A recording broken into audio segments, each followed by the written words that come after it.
Et toi, tu dis qu'il n'est pas nécessaire d'écrire sur ce sujet? J'ai de la compassion pour toi, parce que tu ne vois pas ce que je vois, et qu'ainsi tu prends cela à la légère. Cependant, dans ma clairvoyance, je vois que ces écrits seront pour mon Église comme un nouveau soleil qui se lèvera en elle.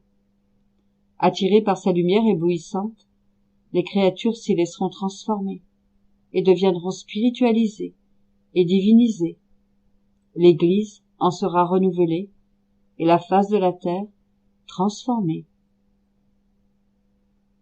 La doctrine sur ma volonté est la plus pure et la plus belle, ne souffrant aucune ombre issue de la matière ou des intérêts personnels, tant dans l'ordre naturel que dans l'ordre surnaturel.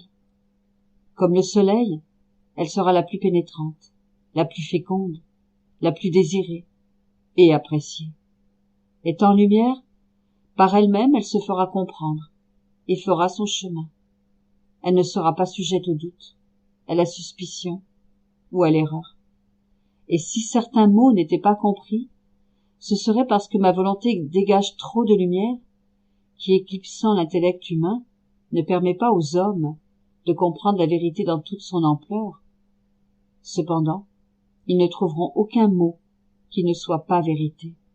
Au plus, ils seront incapables de les comprendre pleinement.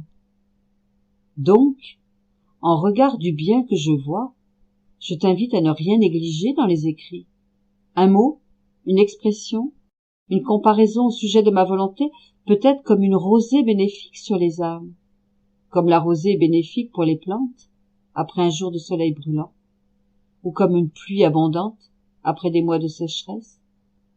Tu ne peux pas comprendre tout le bien, la lumière et la force que contient chaque mot, mais ton Jésus le sait, et il sait à qui ils pourront profiter et le bien qu'ils pourront accomplir. Pendant qu'il me disait cela, il me montra une table au milieu d'une église et tous les écrits sur la divine volonté placés dessus. Plusieurs personnes vénérables entouraient la table et étaient transformées en lumière et divinisées. Et quand ces personnes marchaient, elles communiquaient cette lumière à quiconque s'approchait d'elles. Ensuite, Jésus ajouta: du ciel, tu verras le grand bien de ma volonté, quand l'Église recevra cette nourriture céleste qui la renforcera et la ressuscitera triomphalement.